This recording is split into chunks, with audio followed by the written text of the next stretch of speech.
All right, hello again, Carolina Preps fans. I've made it up here into the western parts of North Carolina to Burnsville, Mountain Heritage High School. New head football coach, Jered Pope. Coach, first and foremost, congratulations on the hire. I know you've been here for probably about 15 years or so, and you've experienced some of those championship runs with former coach Joey Robinson. So congrats, and thanks for letting me come over today. Absolutely. Thanks for coming.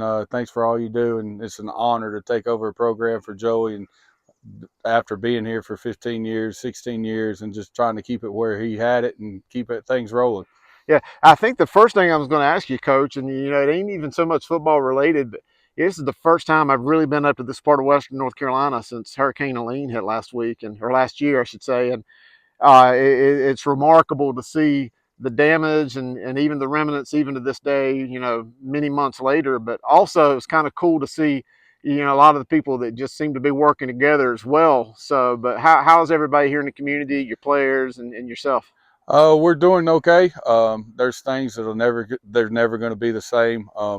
Luckily, we didn't lose any life on the team. We lost some houses and stuff that can be replaced. But as far as the program and when we were able to come back, when it first happened and we were in the community delivering supplies and actually trying to find players and make sure everybody was okay, one of the first questions we got asked was, are we going to get to play again? So just the fact that we got to come back and play was huge for this community and to get everybody together. So they've rallied around us, and we kind of rallied around them to give them something good to cheer for. Yeah, I was going to bring that up because, the big scheme of things, of course, with Carolina Preps and, in coaching and just in general, I mean, everybody wants to know who's going to win the games and, the records and rankings and X's and O's and all that's common with football and just a competition. But I think an event like this and the Storm also shows just how much football binds communities and the people and just brings people together more than just, who wins what game or whatever. Absolutely. I mean, this community has supported us for as years. I mean, they've been awesome. And then for us to be able to give back to them and rally around them and just give them something for 2 hours once we got back to take their mind off of it was awesome. Yeah, no kidding. Realignment took place this year, going to 8 classes versus the traditional 4. I was looking at the conference, the realignment. It looks like you guys are going back to a little bit of an old school look, bringing in, some of the traditional rivals from the past. How do you feel about this new league? Like you said, it's going. I've called it. We're going old school in a new era. It's this league that was here when I first started coaching, adding Polk and Hendersonville to us. At least there's a familiarity there, and it's going to be a tough league.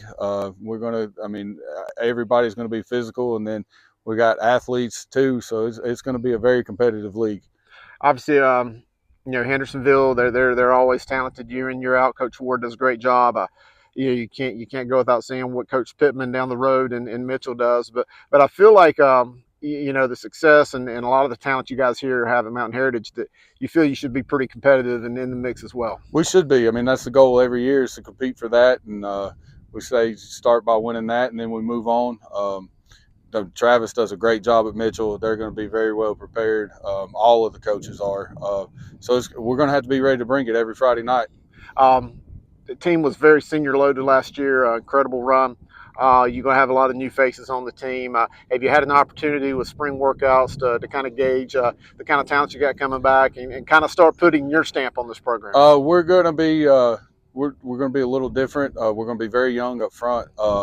But we've got some very good kids coming back, starting with Casey Jones, who's Mr. Everything. Braden Deaton's going to be a great quarterback, be a little different than what we're used to. And then Malachi Huskins was going to be back at middle linebacker. So we're a lot of new faces, but some faces that have been through it too. And I'm not going to break anything that wasn't. Yeah. That I don't need to break. Yeah, no kidding. Yeah. Coach Robinson, credit to him. He built a really strong foundation that I'm sure you're going to have the opportunity to grow. And again, kind of like I said, put your own stamp on things, but also continue the success and the trends that he started. That's my goal. I learned from him a long time ago. You always try to leave a place better than you found it, and he definitely did that. And so he's made it really hard on me. But I'm going to do everything I can to take us and keep going in that direction. Well, Coach Pope, I appreciate you letting me spend some time with you today, talk some football, and also just talk about your community and your school and you know the rebuild around here. And it was pretty cool to ride around with you. So thanks for the hospitality. Thanks for coming up, and thanks for all you do for high school football. All right, thanks, Coach. We'll see you soon.